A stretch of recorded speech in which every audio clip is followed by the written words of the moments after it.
सूचित सदस्य श्री विवेक कपूर।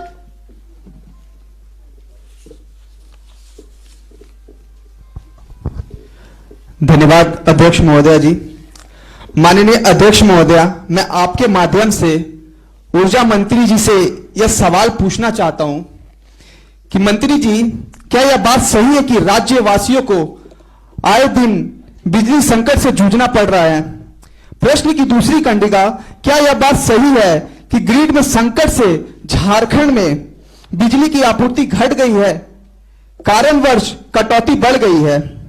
मंत्री जी, यह बताइए कि यह बात सही है कि झारखंड बिजली वितरण निगम लिमिटेड पर डीवीसी के 3,900 करोड़, एनटीपीसी के 350 करोड़, आधुनिक पावर के 350 करोड़, पीटीसी के 400 करोड़ बकाया है, जिसका हवाला देकर इनके द्वारा लोड शेडिंग की जा रही है एवं राज्यवासी अंधकार में जीने पर विवश है।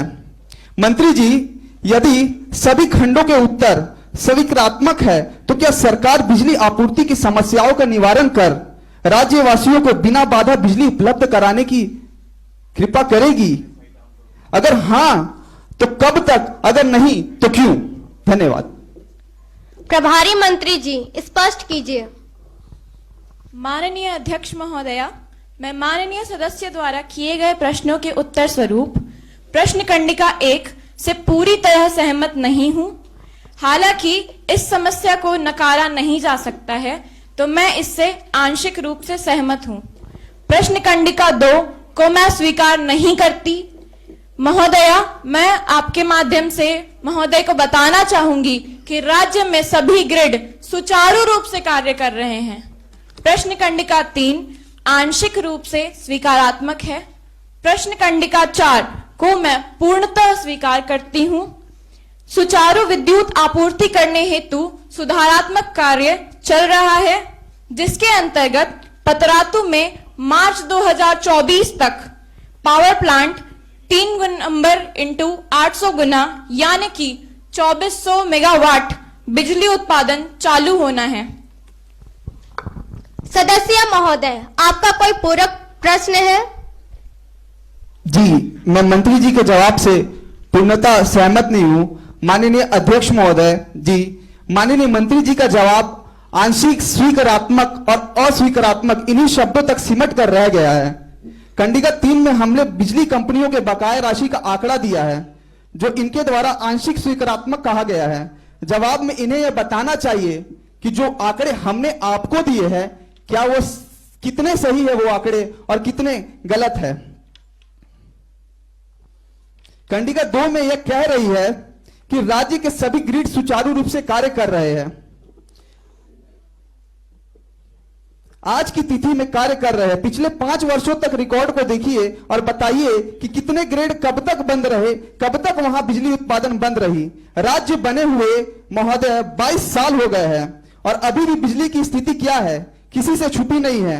मंत्री महोदय जी, सदन में जो भी कहे, क्योंकि ये जो जनता बैठी है, ये जो राज्य की जनता सब जानती है और क्या झूठ है क्या सच है बेहतर पहचानती है।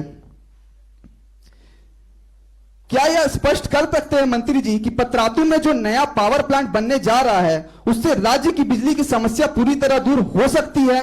मैं इनसे और स्पष्ट जवाब की मांग करता हूं। धन्यवाद।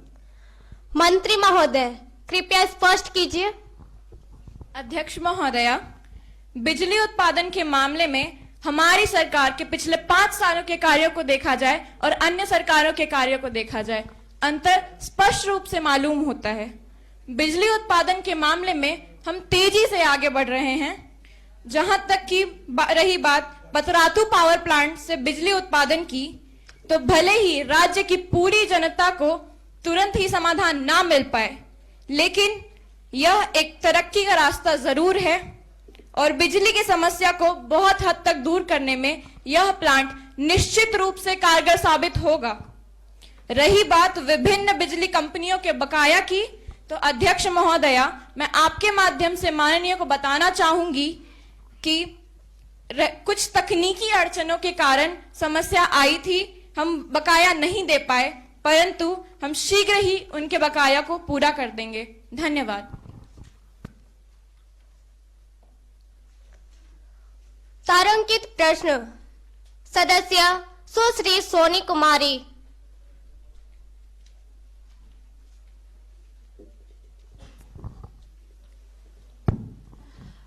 धन्यवाद अध्यक्ष महोदया। अध्यक्ष महोदया, मैं आपका आभार व्यक्त करती हूं, आपने मुझे मौका दिया प्रश्न पूछने को। अध्यक्ष महोदया, मैं आपके माध्यम से नगर विकास आवास विभाग मंत्री जी से पूछना चाहूंगी कि क्या यह बात सही है कि हजारीबाग के शहरी क्षेत्र में ट्रैफिक प्रबंधन सही तरीके से नहीं होने का कारण यह भी है कि वहां अब तक कोई मास्टर प्लान सुनिश्चित नहीं हो सका है।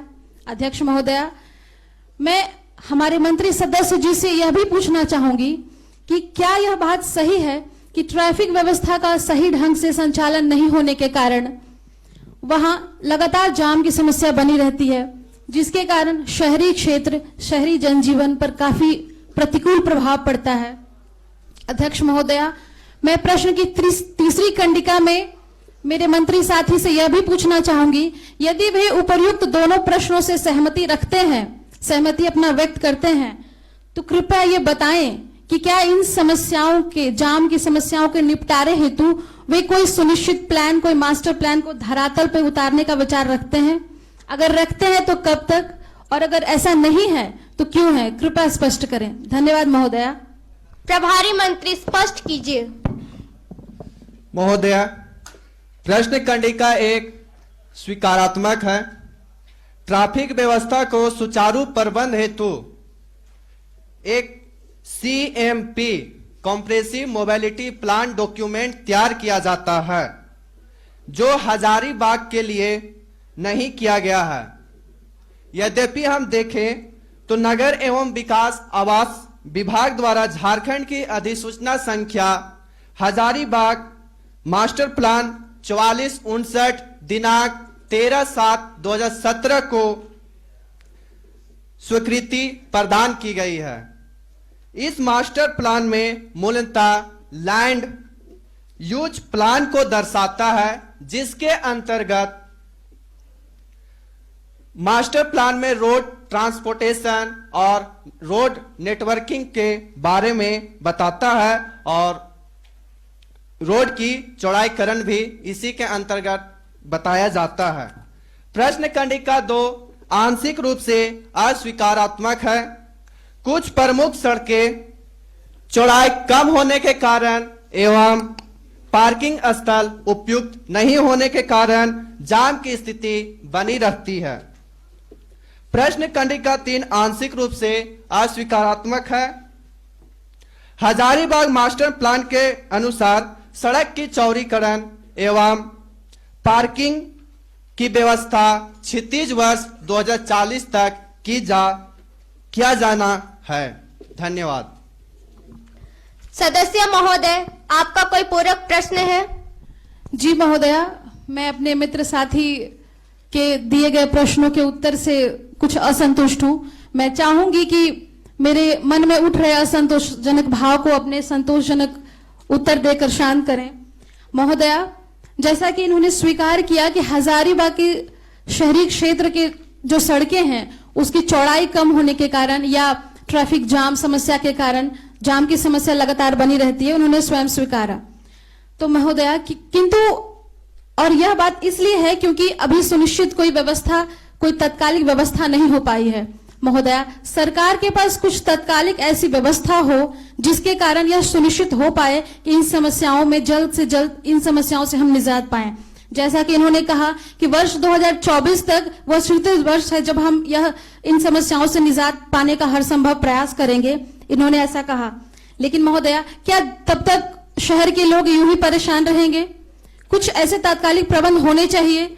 अगर कुछ समय की बात होती तो फिर भी शहर के लोग मानने को तैयार होते, लेकिन यहाँ दिन के 10 बजे से लेकर रात के 9 बजे तक यही समस्या बरकरार रहती है।